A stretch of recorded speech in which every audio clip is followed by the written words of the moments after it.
Class 10th, poem number 4. How to tell wild animals. मतलब जंगली जानवरों को कैसे पहचाने। और इस पोयम की पोएटिस है Caroline Welch.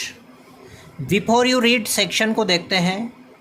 This humorous poem suggests some dangerous ways to identify or tell wild animals.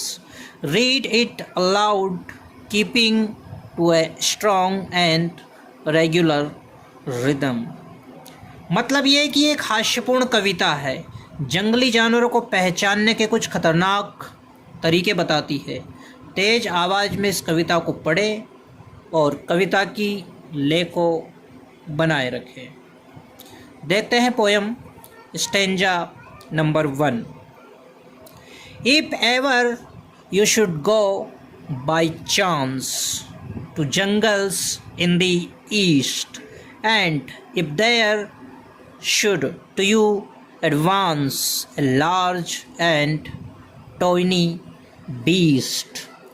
यहाँ पर पोएटिस कैरोलीन वेल्च कहती है कि अगर कभी आप पूरब के जंगलों में जाए और आपका सामना एक विशालकाय और भूरे पीले जंगली जानवर से हो, अगर वो आपको देखकर ऐसे दहाड़े कि आप उस दहाड़ को सुनकर डर से मरने लगे, तो समझ लीजिए कि वह एक एशियाई शेर है। यानी कि इस स्टेंजा में बताया गया है कि एशियाई शेर कैसा होता है, उसको कैसे आइडेंटिफाई किया जा सकता है। Stanza number 2। और if sometime when roaming round a noble wild beast greets you with black stripes on a yellow ground, just notice if he eats you. This simple rule may help you learn the Bengal tiger to discern.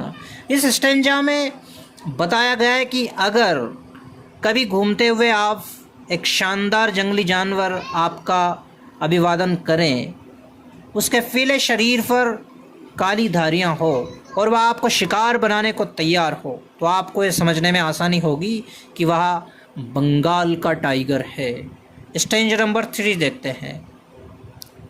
If strolling forth A beast you view whose hide with spots is peppered, as soon as he has left on you, you'll know it is the leopard. 'Twill do no good to roar with fan, he'll only laugh and laugh again.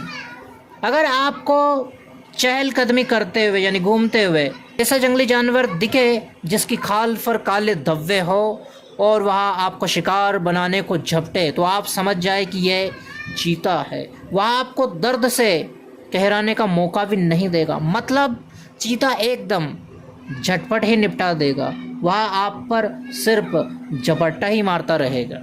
अब देखते हैं हम stanza number 4। If when you are walking round your yard, you meet a creature there who hugs you very, very hard, be sure it is a bear. If you have any doubts, I guess he'll give you just one more caress. अगर आप अपने आसपास के बाड़े में घूम रहे हो और वहाँ आपको एक जीव मिले जो आपको बहुत ज़ोर से हग करे, यानी कि आपको गले लगाए, आलिंगन करे, आप बिल्कुल निसंदेह समझ जाइए कि ये बेयर यानी कि भालू है। अगर आपको कोई भी संदेह हो तो अनुमान है कि वह आपको एक बार और प्रेम पूर्वक दुलार करेगा। अब हम देखते हैं स्टेंजा नंबर 5। दो to distinguish beast of prey, a novice might nonplus the crocodile you always may tell from the hyena 10. Hyenas come with merry smiles, but if they weep, they are crocodiles. शिकारी जानवरों को पहचानने में कोई नौसिखिया मतलब नया नया व्यक्ति जो अभी पहचानना सीख रहा है उसको नौसिखिया बोलेंगे, वह धोखा खा सकता है। जैसे मगरमच्छ और लकड़बग्गा के बारे में, लकड़बग्गा हमेशा मुस्कुराता सा प्रतीत होता है, लकड़बग्गा यानी कि हाइना, और मगरमच्छ हमेशा आंसू बहाता सा दिखाई देता है, जैसे कहा जाता है मगरमच्छ के आंसू। इसके बाद हमारा last stanza, the true chameleon is small, a lizard sort of thing. He hasn't any ears at all and not a single wing.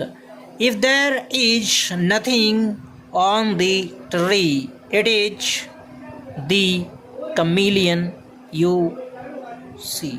गिरगिट एक छोटी छिपकली की तरह दिखाई पड़ता है, उसके कान नहीं होते और पंख भी नहीं। गिरगिट अपने वातावरण के अनुसार रंग बदल लेता है। अगर आपको लगे पेड़ पर कुछ नहीं है तो इसका मतलब है कि वहाँ गिरगिट है।